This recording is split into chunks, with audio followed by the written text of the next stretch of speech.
So without further ado, I'm very excited to welcome Andrew Ridker to the store to celebrate the release of his second novel, Hope. Andrew's debut, The Altruists, was highly acclaimed by the New York Times, the Paris Review, People, and more. Andrew is the editor of Privacy Policy, the anthology of surveillance poetics, and his writing has appeared in the New York Times, Esquire, Le Monde, Book Forum, and others. He's a graduate of the Iowa Writers Workshop. Andrew will be joining conversation today with Oliver Munday. Oliver is a writer, graphic designer, and the creative director for The Atlantic. He's also a Washington, D.C. native, so give him a hearty welcome.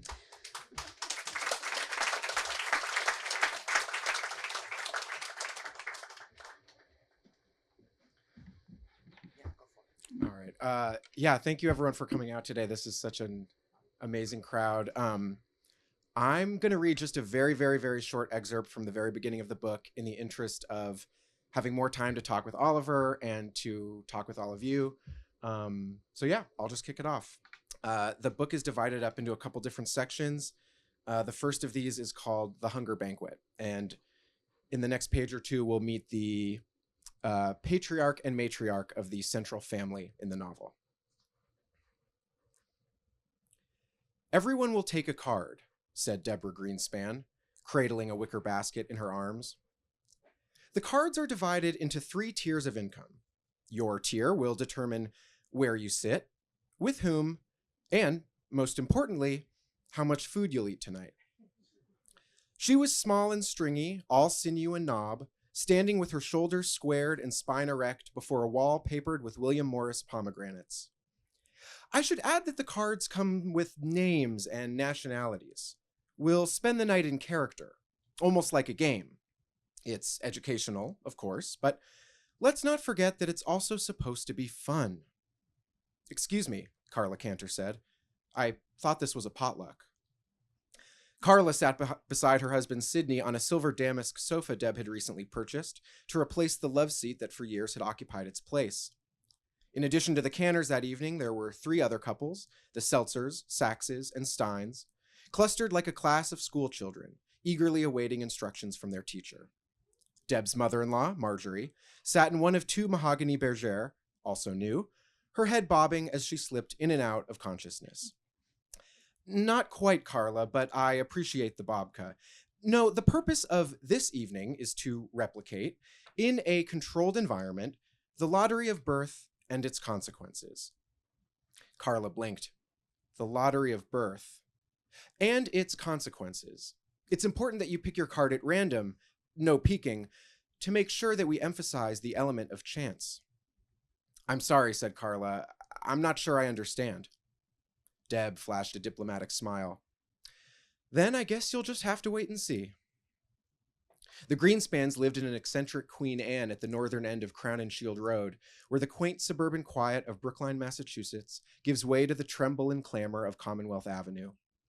It was here that Deb dreamed up her neighborhood initiatives, here that she held house parties for Democratic hopefuls, here that she hosted Passover Seders, where she served her celebrated brisket, the secret, a dusting of Lipton powdered onion soup, and homemade gefilte fish on plates her grandparents had smuggled out of Poland.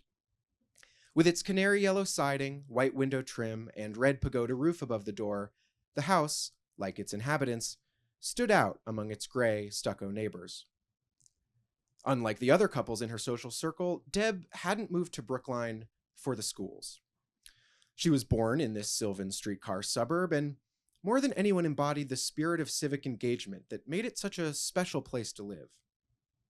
When she wasn't raising money for the high school's innovation fund, she chaired her synagogue's resettlement committee, procuring housing and furniture and steady work for immigrants. She baked flourless cookies for the crossing guard with celiac and invited Holocaust survivors to speak to local students. She remained a reliable chaperone for field trips long after her own kids had left for college, guiding 6th graders through the dead mills of Lowell, passing out condoms and bottles of water at the LGBT youth dance held each year at City Hall.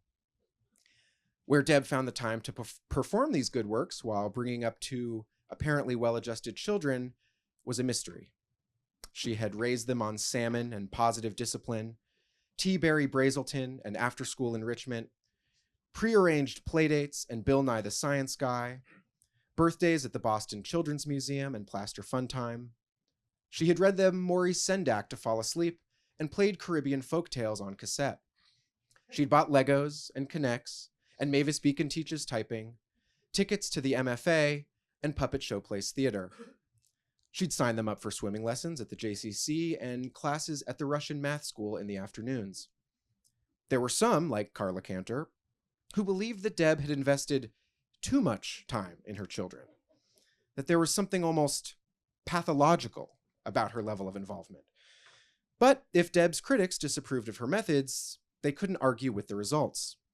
Her daughter Maya worked at an August New York publishing house, whose colophon, a fruit tree representing knowledge, was stamped on the spines of all the best books in the house.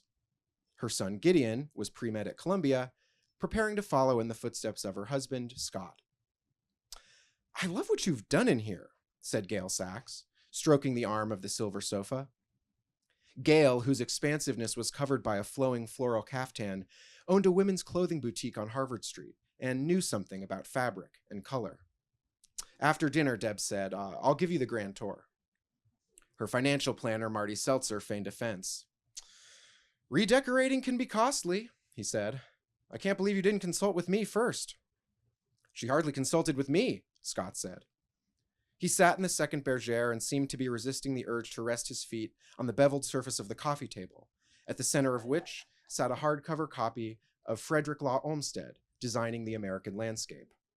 "I feel like a stranger in my own living room." Scott ran a private cardiology practice in the heart of the Longwood medical area, a concentration of hospitals and medical schools that accounted for roughly $1 billion of NIH funding each year. Despite his professional success, he made himself available to friends and family, dispensing free medical advice to anyone who asked.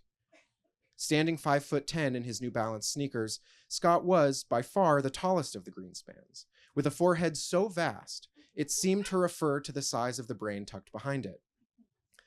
Owing to an infection he'd contracted as a child, his left eye was locked in a squint, fixing his face with a look of permanent irony. He always seemed to be staring at his life from afar and finding it almost too good to be believed. Thank you.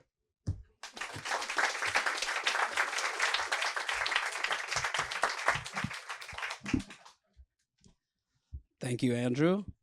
Thanks, everyone, for coming. I'm going to start my line of questioning with a query from my 5-year-old daughter who's in the front, Lily. We're talking about the novel on the way down on the train, as we tend to do, have our serious discussions of literature on Amtrak.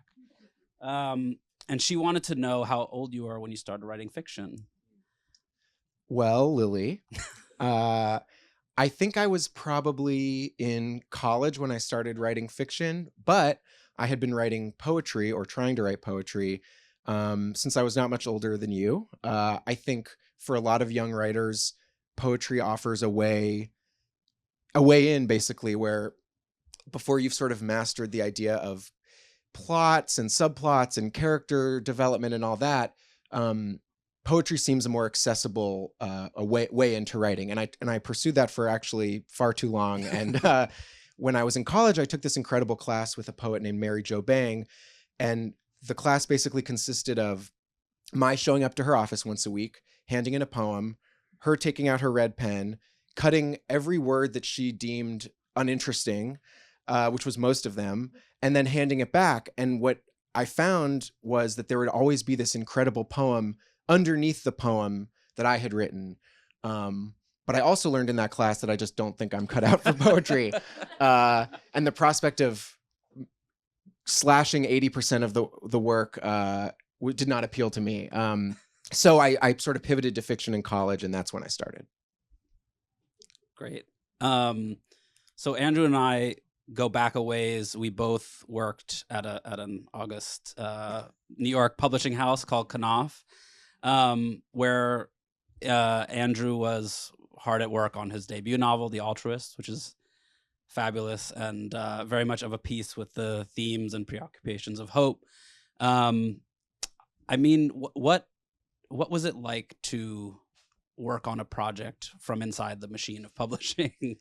what were the benefits and what were some of the sort of drawbacks to that process? Yeah, I should say at first too that like many English majors coming out of college, you don't really feel qualified for much, but you also know you want to be around books at any cost. And there's really not, it turns out, a lot of jobs that let you do that. You can be a bookseller, you can work in publishing, you can review books, but there's really not a lot. You could go into academia, I suppose, but there's not a lot you can do if you really want to make books the center of your life.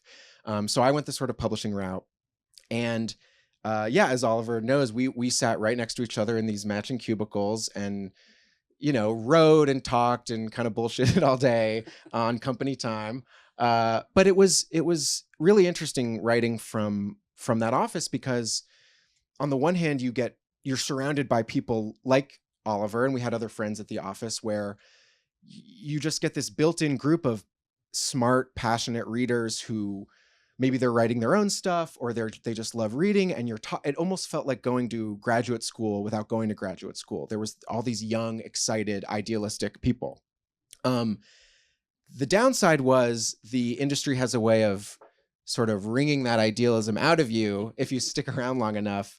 I think I just hit a moment where I'd heard books referred to as units in a sales meeting one too many times, and just sort of realized, the first year at that job, it was so exciting to be writing from within. And after the second year, you start to find yourself slipping into publishing brain, where the measure of a book, understandably, is how many copies it sells or what kind of press it gets. And that can have a negative effect when you're trying to write something. So yeah, it started very strong. And I think we both kind of got out when we needed to. Yeah, at the right time. Yeah. I think Andrew spent a lot of time over my shoulder watching me try and fail to design book jackets, which is what I did there. And somehow, frustratingly, he has managed to art direct, I think, my favorite cover of the last decade, maybe. He chose the photo, which is genius, the way it pairs with the title and everything. So I'm very envious of that. But let's talk about the book itself a little bit. I mean, hope is many things, but I think, it is more than anything else. It's a family novel, and so is The Altruists. And I think, it's very uniquely a family novel set in the Obama era, and it allows each character to sort of individually embody certain aspects of the politics of the time. I think it's an interesting way in to look at a period that is not so far off, and a lot has been made of trying to sort of understand the Obama years from not so critical a distance. And I think a lot of, it was made easier in some ways with the election of Trump, because that gave it this immediate kind of almost violent shape, and we could look back at it as a very different thing.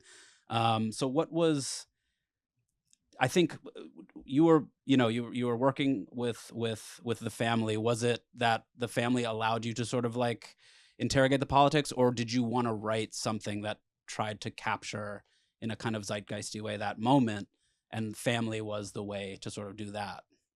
Yeah, I think there's a tradition of writing about politics more directly. And, so I was writing this about the Obama era, during the Trump era, during COVID. And as we all remember, that was such an insane time of norms constantly shifting or being shattered, and feeling like a sense of continuity in history was being kind of erased. And every day, you'd wake up and check your phone, and it felt like you lived in a different world than you did the day before. And so writing about the Obama years was in part a way to write myself out of that moment, out of COVID. I think had I been, I don't think I would have had the confidence to say, I want to write a book that really, sums up the times we're in, and the times we're in are changing like every single hour. And I still, even at this moment, don't quite know how I would approach Trump, COVID, some of these issues directly. But when you write about a family whose lives sort of obliquely touch on different aspects of a country, there's stuff about education, the military, arts funding, you really get to tackle those bigger issues while staying focused on the sort of human scale. So none of these characters work in government or, are celebrities or politicians or anything, but their lives end up enacting, like you said, political valences at the time.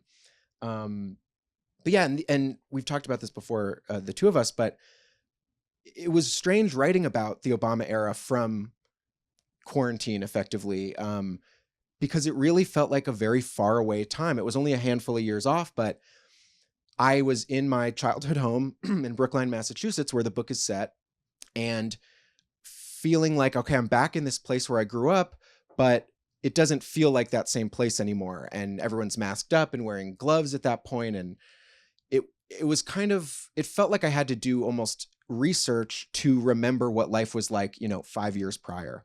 And so approaching the book as a work of historical fiction, which was not my area of expertise at all, was sort of the only way I could get out of that moment and stop thinking about the headlines, stop thinking about the push notifications, and actually, be back in 2013. Right. So all of these things forced you to be more historical, or to think about that period as history sort of at all, which is very bizarre, being a young person coming out of it, not feeling like you're that far removed from it. And I think what you do so well is that the book is never didactic, and you allow these characters to, these flawed and funny and deeply human characters to embody these aspects of it without ever rendering judgment in any serious way. And I think it allows a kind of very naturalistic form of politics to emerge, and it helps to give a kind of character to that period. Yeah, there was a stretch during, I think, at the peak of the Trump administration, when there was a lot of what I guess maybe was called like resistance literature, or there's this sense of reading as resistance. And I always understood the rhetoric of that. But it also felt like, art is always political, but at the same time, it's not, and it's art, and it's got to live beyond its moment. So thinking about, writing a Trump bashing book or it felt kind of, I think I'll put it this way. I think a lot of us writers and readers, there was a confusion of what reading and writing is for. And there was a sense of, because we all want to resist this administration, every act of writing and reading has to be one that's political. But that just felt a little narrow or short-sighted to me. And so it's very important that the book tackles politics in all these ways, but that ultimately I would hope you could read this 50 years from now and say, oh, this is a portrait of a time, but not one that feels like I, the writer, thought I was doing activism while I was writing the book. Because there's so many great ways to do activism, and spending 3 years writing a book and 2 years waiting for it to get published is a pretty inefficient way to make a difference. So it's very much like, let's do politics, but this is leave the activism to another realm. It's like the Suez Canal was built in shorter time than it takes to publish a book. This is true. Oh, that's embarrassing. Yeah, it is. Yeah. So you mentioned, 50 years off, people looking back and reading this book. And I think you are a student of literature, but more specifically a student of Jewish literature and the rich traditions that have emerged, Philip Roth, Saul Bellow, et cetera, et cetera. How do you, I don't mean to pose a daunting question, but how do you see your work situated in that tradition, and how is your work a kind of elaboration on the things that you love about it? Yeah, that is a great question. If I can do a brief, nerdy, academic exercise or aside, I guess, there have been and this is obviously speaking in huge generalities, but there have been a couple sort of discrete moments in time for the Jewish American novel or Jewish American fiction in general. You have this very first immigrant generation, people like Abraham Cahan, Anzia Yezierska, who are either the immigrants or often the children of immigrants, writing the sort of Lower East Side Yiddishkeit, what life was like for that very first wave.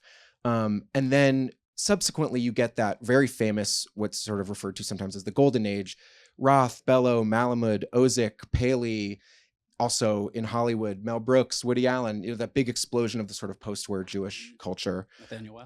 Nathaniel West. And then following that, you get the sort of Saffron Foer, Nicole Krauss, Gary Steingart, sort of Michael Chabon, this group of Jewish American writers who many of them turned to history and sort of looked backwards to say, okay, Jewish American fiction up to this point has really been concerned with the Jewish American experience as it stands. We're going to sort of go back to Jewish mythology, history. Some critics said because like there was no more material to write about, because now that Jews are so assimilated into society. Other people would say, well, to be Jewish American in the 2000s is a less fraught position, and you don't have to be so defensive about your Jewishness. So why not embrace the history and the mythology and the culture? So those are the sort of like big waves that at least as sort of academics tend to see them. And we're in this sort of formless moment right now where it could sort of go in any number of directions. For me, being someone who is deeply culturally Jewish and not very religiously Jewish, I wouldn't feel comfortable writing about Judaism as a faith, but I really love to write about Jewishness as a force that imposes itself on my otherwise very secular or agnostic life. And so a lot of the process is looking around going, okay, what does it mean to be Jewish right now? If you're not going to synagogue regularly, or you're marrying outside the faith or what have you. And that ends up looking like a bunch of different things that wound up making it into this book. It could be a Passover Seder at home that where your very liberal family is, instead of doing the 10 plagues, saying, Mitch McConnell, Donald Trump, which has been known to happen in my house.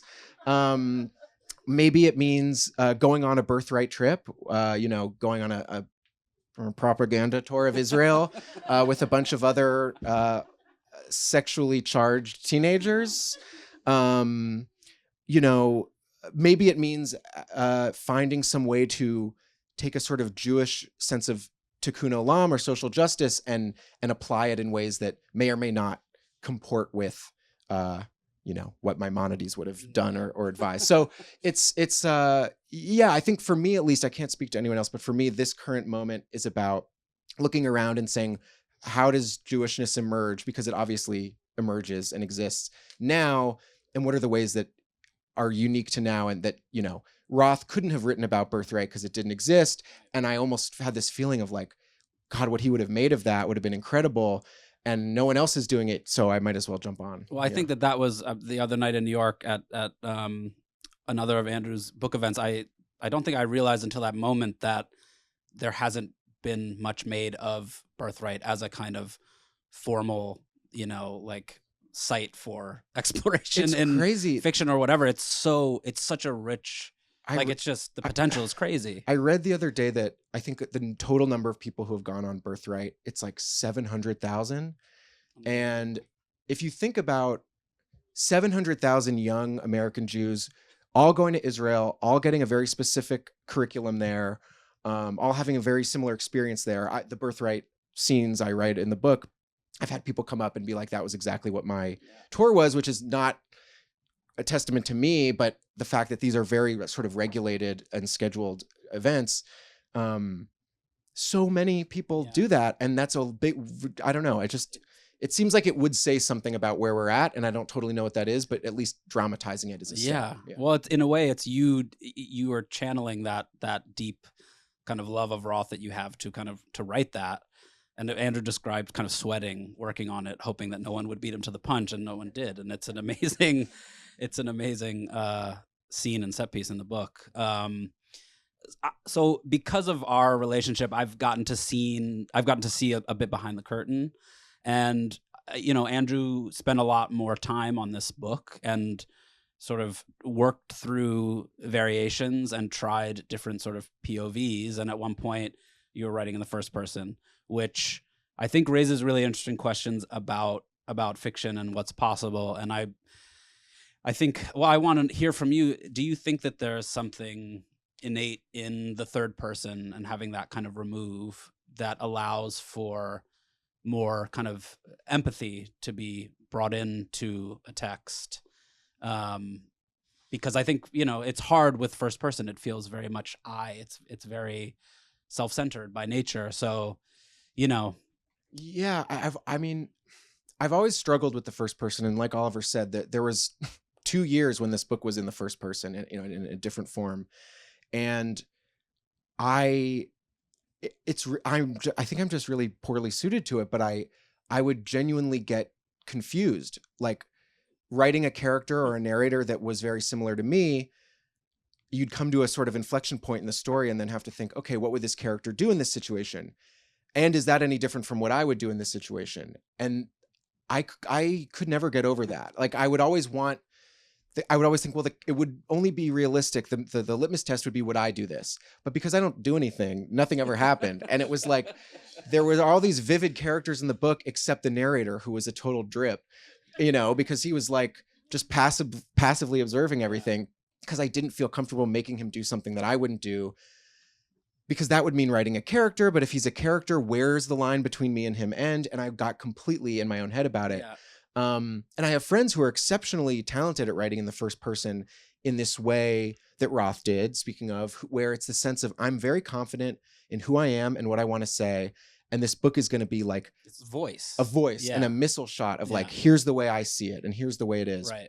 And I, for as much as I might pretend to have very strong opinions about things, I'm constantly second guessing myself. And one gift of the third person is to get to say, all right, I'm going to have one character argue this point, one character argue this point, and so on. And I don't have to commit to a position, and I can figure out how I feel by letting these characters sort of argue it out. There's a German phrase I'll butcher called like Maskenfreiheit or something, which is like the pleasure conferred, the pleasure conferred by the wearing of a mask. And I think for me, that's really huge to be able to say, this isn't me. No one's going to confuse this for me.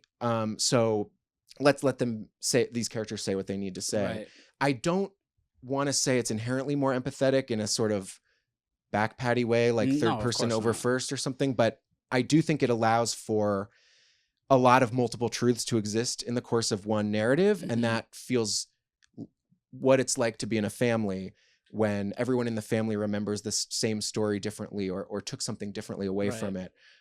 So at least for me and these family novels so far, third person has been a much more comfortable space. Yeah. And I think as you were describing it before, it's like this form allowed you to kind of like dole out bits of you across these characters. And it did not like the onus to be like this one-to-one thing of, I am author, here is first person, it doesn't exist. So you're just, I don't know, very evenly can kind of like spread that sensibility across many characters, and it manifests in different ways. Even sometimes it's just the changing of a character's gender or age, which is on the one hand such a massive, fact in their lives and their biographies, and at the same time, if I wrote a character that was basically me but female or something, which I've done, it's exactly the amount of distance that it seems like I need to almost make the character more like me, because I can tell myself it's not. Yeah.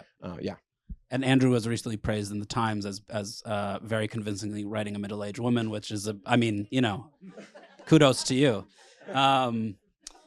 So you and I have talked a lot over the years about comic novels and about humor in fiction, and I think that there sometimes there's a kind of like pejorative sense to it, like the humor doesn't allow for pathos or like true drama or emotion to come out. And I think not only do you prove that wrong, but I think you believe really deep down that humor is very important in those things and integral to them. And when a book is humorless, like that's just a non-starter. So how do you think about, I guess, how do you calibrate the sort of like the level of comedy in a book like this? Because obviously part of its riotous nature, like it drives us as readers forward, and it's a kind of engine, but you don't want to do it too much because then it's exhausting and you burn out. So yeah, I know we've read a bunch of the same sort of comic novels where I love that tradition so much. I also just love outside of fiction like stand-up comedy, and I did, much to my present shame, like 7 years of improv comedy, and it's definitely a natural language for me. But you're right that there are some comic novels where they're so funny and it feels like a stand-up set, and it's like joke, joke, joke, joke. But after 100 pages of that, and you have 200 to go, sometimes I burn out and I think like, okay, this person can make me laugh and they are making me laugh, but it's almost not enough for a novel to make you laugh. It has to do something else. It has to involve you with the characters. It has to move you in some way. So the calibration is a big part of it. I think left to my own devices, or at least maybe in a first draft, it would be closer to like lots and lots of jokes. And so part of it is paring it back to be like, okay, where's the space for the million other feelings on the spectrum to sort of emerge? But I think when done correctly, what is so powerful about comedy is the way it can disarm an audience and almost, sometimes when we open a book or we sit down to watch a movie, or especially when you watch a play and there's that moment of like artifice at the beginning and you kind of have to decide like curtain up, lights up. Am I going to believe this is real or am I going to be fixated on the actor, and comedy is a way I think just like cutting right to the chase. And if you get someone laughing, it's like they surrender their shoulders drop and they surrender those sort of defensive, like, I don't know if I'm going to like this. I don't know if I'm going to engage with this as artifice or whatever. And so I think when done correctly, it can actually serve those deeper feelings rather than stand in conflict with or crowd out those deeper feelings. Sure. No, I think you're right about that. And I think that's one of the things you do really well in your fiction. And there's, a lot is made lately of the sort of like cynicism versus sincerity question. And everyone is sort of scared to be sincere because it means like having to believe in something and having to sort of like, plant your flag. And cynicism and kind of too much irony allows for you could believe anything or you could make fun of anything and not really take a position. And I think that you manage to you bring the irony in because I think that it has an extremely valuable place in fiction and in the family novel. But undergirding all of that is this, I think, abiding faith in humanity and in all of its messiness and splendor. And that, that makes for, I think, full, honest fiction. So, this is, well done with that. But like as a consumer of culture yourself, we have laughed and joked about the newfound appreciation for like very cynical, dark comedies and dramas on TV, namely Succession, The White Lotus, which I'm sure many of you are familiar with. And it's interesting now to look back on the Obama years, because I don't think that there was a place for those types of shows yet. And for me as a reader early on, as you were working through drafts of your debut novel, The Altruists, it was very much like in that spirit a little bit. I think you in the end brought more humanity, but the skewering of the kind of like bourgeoisie sensibility, the people attempting to do good but really not doing good. So how does it feel to watch those things now? And sort of, do you feel like the culture has caught up to you, or or do you feel like it's just a sort of like a coincidence of timing? I think it's always on this pendulum swing. Like I remember you can read essays from like David Foster Wallace about the late 90s where he's talking about David Lynch. Yeah. And how like irony, we're all sort of like poisoned by irony. And now, in the 90s, even TV ads that are trying to sell you something are like self-aware that they're ads and kind of making fun of ads, but also still trying to get you to buy the thing. And I think he had this prediction that the thing that will come after this wave of in his view, I think toxic irony will be this kind of sincerity or what then got sort of codified as new sincerity. And that was like the first, I feel like 15 years of the 2000s was really based in this sense of new sincerity of like, you know what, we're not going to be embarrassed to take a stand. We're not going to be embarrassed to be good, to be nice. We're going to sort of discard irony. And there's a lot to recommend that, but just because of my own temperament, I think I felt a little adrift at times, feeling like, okay, I don't want to be so irony poisoned that I can't enjoy anything or feel or care about anything. But without irony, I don't know. I can't relate almost. I feel like it feels Pollyanna-ish to me or something, or overly naive. And especially to bring it back to Obama, like when you've had the surge of hope and optimism in the election of Obama, and then the sort of quiet, slow letdown of him not necessarily living up to expectations, and then the sharp turn into Trump, there never felt like a place in there for a comedy that might have some acid or some bite to it. Yeah. Because it felt very much like we're either, supporting this really important figure, or we're raging against this really dangerous figure. But there's not a lot of space in here to poke fun in either way. Yeah. And it's been a relief in some ways to me to see some of these shows and other books and things come out where they can occupy a space that's doing both. I think, I love Succession. I feel deeply for these characters, even though they're horrible people. And there's so much irony in that show. It's such a mean-spirited show, but it's also big-hearted in a different way. And I think that couldn't really have been possible. I think under Obama, it would have been like, why are you being so mean? And under Trump, it would have been like, we have really serious work to do and it's not the time or place. And I do feel like I've been waiting for a little bit of a space to open up where people are ready to laugh, sometimes in a mean-spirited way, but also with generosity for the characters going through those absurd scenarios. I think my mic is dead, so this might be a good point. Okay. I don't want to go on too much of a TV tangent, but it is interesting to think about that because a show like Ted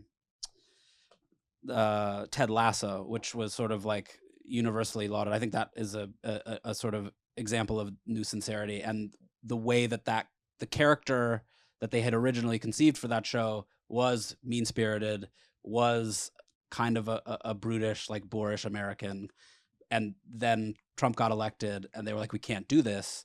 He needs to be a goofy, lovable, like aw shucks, like American. And it's just interesting to think about how the political zeitgeist can shape those characters and figures. I think we're running up on time and would love to open it up to questions from the audience. If anyone is interested, we have a mic right here, just in front of Andrew.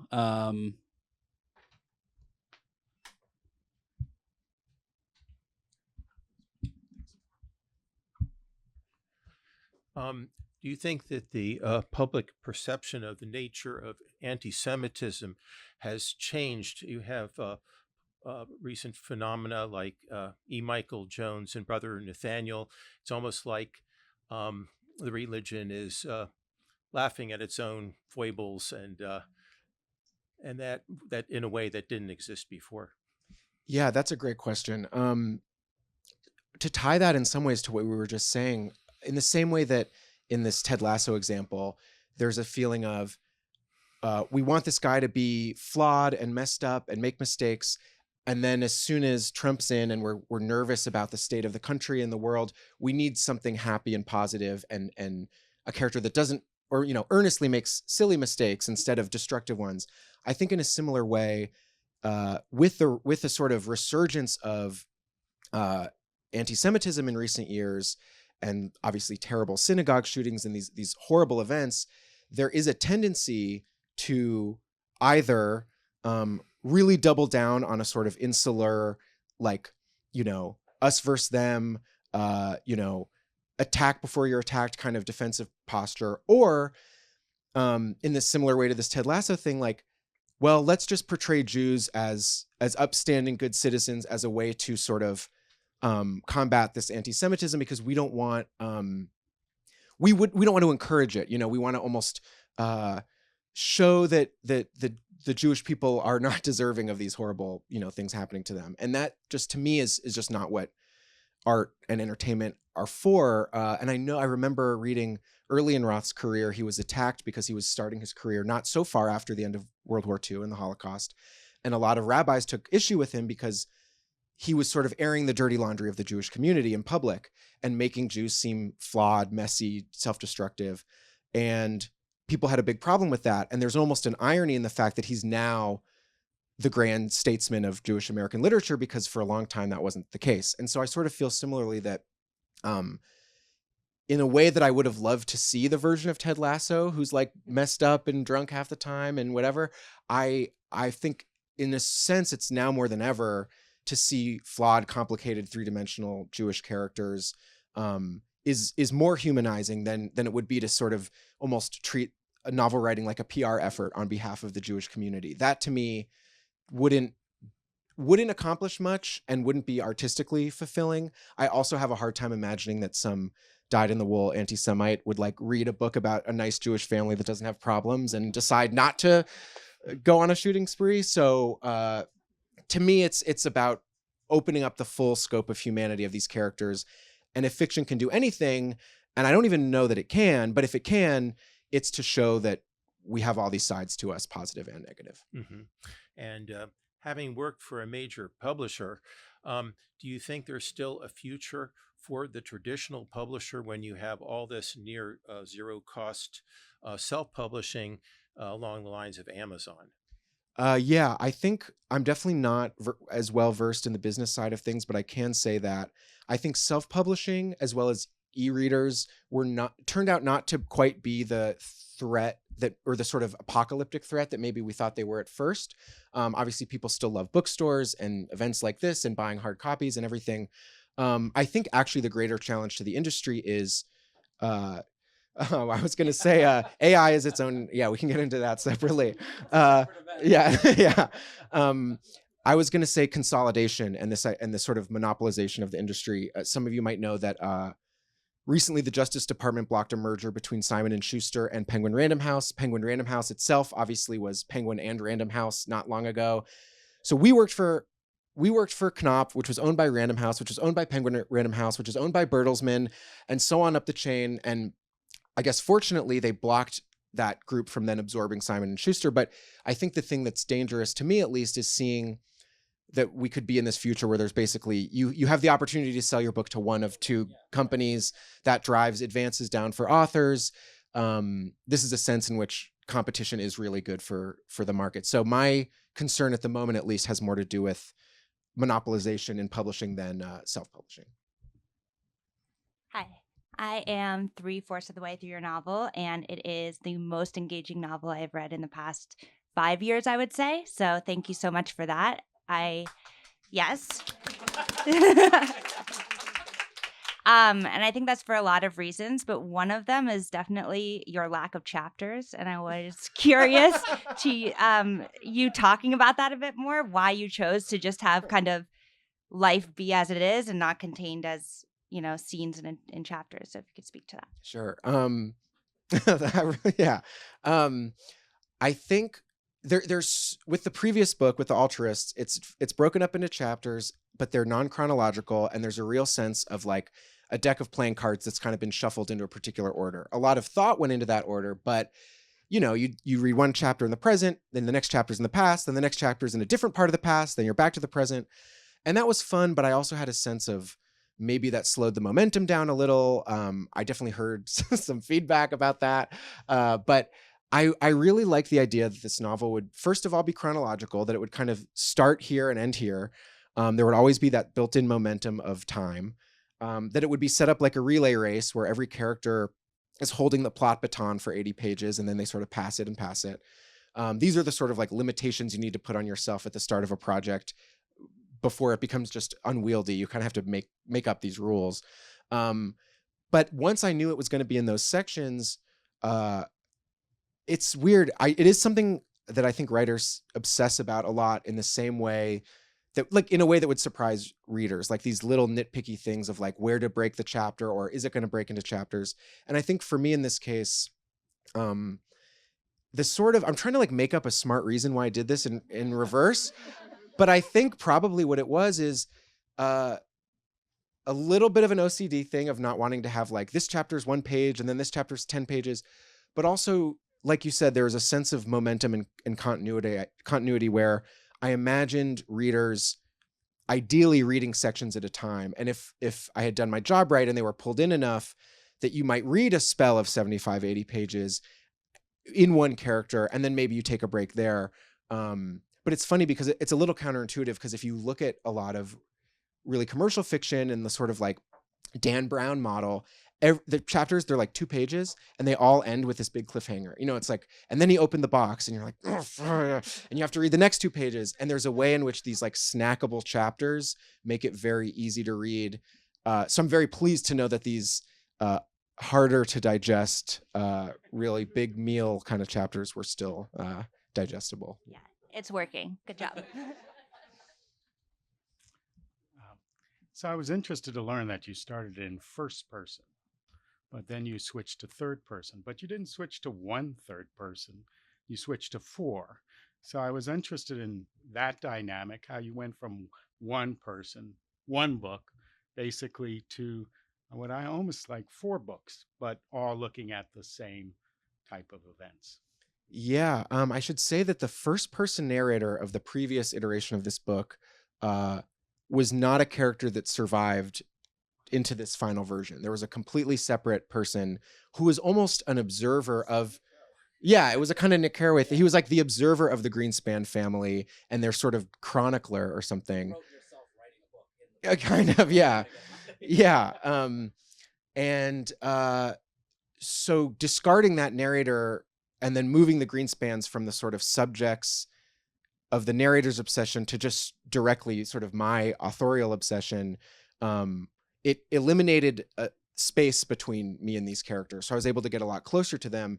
And what I love about the third person, and especially third person with multiple narrators, is what in like English class they call free and direct discourse, which Jane Austen and Flaubert pioneered. And the idea is basically that third person that is kind of hanging up here narrating, but it can dip into the thoughts of the characters. And you're never fully seeing the world through their eyes, and it can sort of zoom out and tell you about the history of the town and, the little French village where they live and all the characters and Madame Bovary, but also go into someone's consciousness and make you feel like you're immediate. I've always loved the freedom of that. And that plus the ability to shift perspectives, there's just a freedom that I think is, for me, kind of unparalleled. And I felt a little straitjacketed by the first person.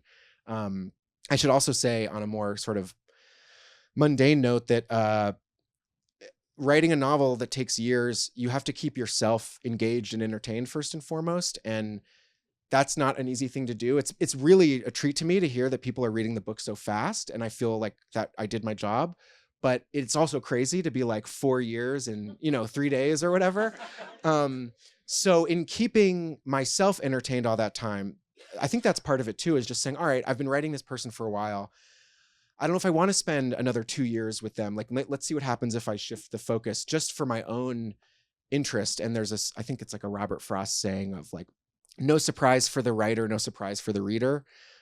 So it's also a way of keeping me on my toes and not quite knowing where I'm going, in the hopes that uncertainty and excitement translates to the reader. And to follow on that, over those years of writing and editing, can you talk about how you take some elements of your own life, like you mentioned Jewishness, other elements of your own personal life, and how that morphs over time into fiction?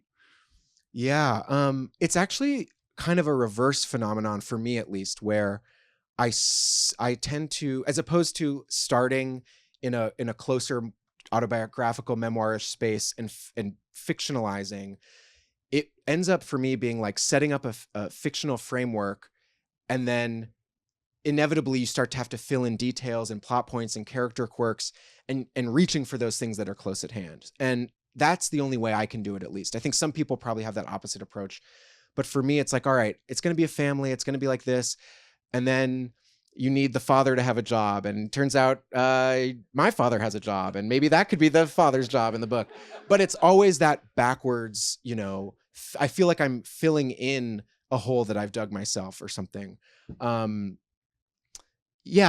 also had this really interesting experience recently where the book I'm currently working on is sort of a work of historical fiction that catches up to present, but starts in like 1911 or so. And I've never done anything like that before. And what I'm finding is, instead of reaching for like those personal experiences and details, I'm reaching for, facts and anecdotes from research and from scholarly works and from all this, old newspaper articles.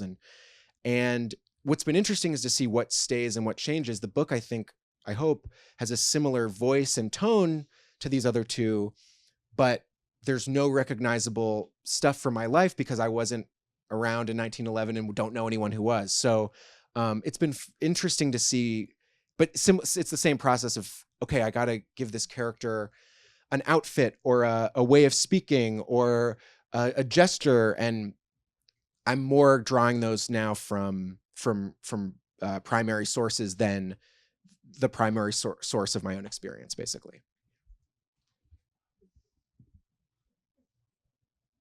We probably have time for a couple more. Oliver can also happily take the mic back, I'm sure. Yeah. Hello. So I wanted to ask a question about the role of place in your books, and obviously the first book being set at Wash U and in St. Louis.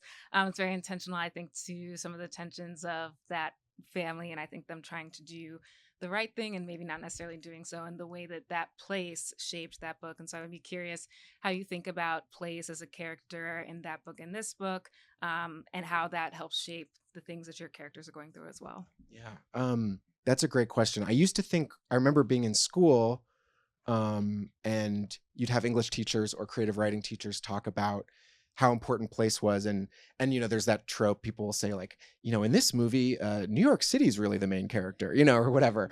And that, I was always so annoyed by that. And then as I started to write that first book, The Altruists, the fact that it was set in St. Louis just started to shape all these different things, like the fact that it's a Jewish family in a city that's not as populated with Jews as New York or Chicago or LA, or the fact that in St. Louis, they're living in a university town. And what does it mean? How does the fact that you live in the suburbs of a very segregated city, but in a kind of also like university bubble, like how does that affect the characters in the plot? So I think even without meaning to, the place infiltrates the book and starts affecting how you make those decisions. This was a much more intentional case for me, because I'm from this town. I grew up there. I wrote a big chunk of the book there.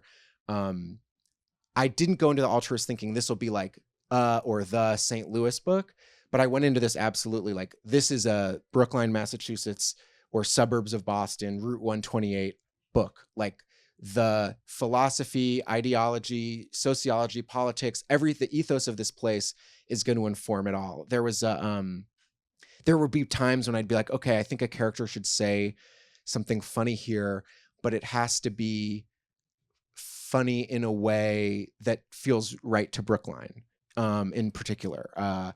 And so there were jokes about, things that got cut, or jokes about someone trying to, commit suicide in the garage by running the engine, but it's a Prius, so there's no fumes. It was like everything had to get filtered through. Even the darkest, most throwaway jokes had to get filtered through. Like, what's the Brookline version of that? Yeah. Sorry, it's the only one that came to mind. Why is there no table of contents in your book? I think because there are technically 6 sections, but really 4 big sections.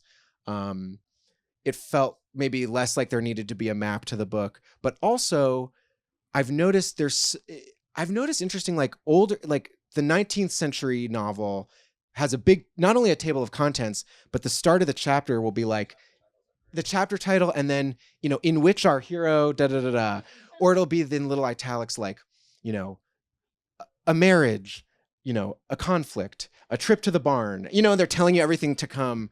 But I kind of like the idea that you'd get to the end of a section not knowing quite when you'd get there, and then be confronted with like a section title. And I think that uncertainty of, obviously you can flip through, but the uncertainty of not knowing, all right, I've got 5 more pages, so he's got to wrap up the plot in this much time. I like the feeling that the chapter could end abruptly before you can get into that sort of downward trajectory of kind of reading mode. So yeah, that's my trying to come up with a retrospective answer. Yeah. Here's a question for you that I'm formulating, so maybe you can help me formulate the question and then give an answer to it. Why do you talk about Jewish-American novel? I'm thinking, for example, of Graham Greene, who is often considered a Catholic novelist, but he's dealing with moral problems that we all deal with, and often his characters have crises of conscience because of their Catholicism. The Latin American novel. Here there's a homosexual novel, but it's about an American who just happens to be a homosexual. So a trans novel, but it's a trans person who's. So why can't what is a Jewish American novel? Why can't it just be an American novel? The characters happen to be Jewish who are dealing with particular problems. Yeah. How would you define a Jewish American novel, and then tell me why the hyphen is important? No, okay, I see that. That's a great question. I think for me, so I do think of my work as primarily American writing. And actually, there was a stretch of time in that Roth and Bellow generation where if you called it a Jewish American novel, they'd be furious because they'd say, I'm an American, I'm writing an American novel. Don't pigeonhole me like that. Exactly. And part of that has to do with the way identity politics change over time, and what used to be seen as pigeonholing is seen now more as sort of okay, we take for granted that it's American, and then what else is working intersectionally on top of that. But for me, at least, even though I do consider it sort of American first, because Jewish literature has such an ancient tradition, it goes back so far, it is true that there's oftentimes I'm reading a work of Jewish fiction or poetry from another century, another country, and I feel a sort of kinship, and I think, okay, we're wrestling with similar moral dilemmas through a similarly perhaps Jewish interpretive lens, and I see a little bit of kinship with this guy who lived in the Pale of Settlement in the 1700s, and maybe that's where the sort of Jewish connection is. But I really feel that this writing is coming out of these authors where it starts around 1880, 1890, it almost creates its own hybrid tradition. And I think the novels, the Jewish American fiction that I love, they're dealing with real American issues, but from a very particular slant and standpoint. And I remember when I wrote my first book, I didn't think of it as a Jewish novel until my dad read it. And he was like, this is a pretty Jewish book. And I thought that was so strange because there wasn't a lot of explicitly Jewish content in it. But much in the same way that there's all these things about me that are implicitly Jewish, just in the way I talk or my sense of humor, or even the way I think, which owes something to going to Hebrew school, interpreting text a certain way. I think the books carry that ineffable X factor in them. And I think if I put it this way, if I weren't Jewish, if I were Catholic, for instance, I think the book, not just the content, but the tone would be very different, even though I'd be a very similar person. And in fact, I can't even imagine the Catholic version of me because it would have such stark differences. So I think that's really it for me. It's a way to talk about both, but also be part of a specific tradition that's only 100-something years old, as opposed to saying I'm writing in the tradition of the books of Moses or something that goes way, way, way back. Yeah. Thank you.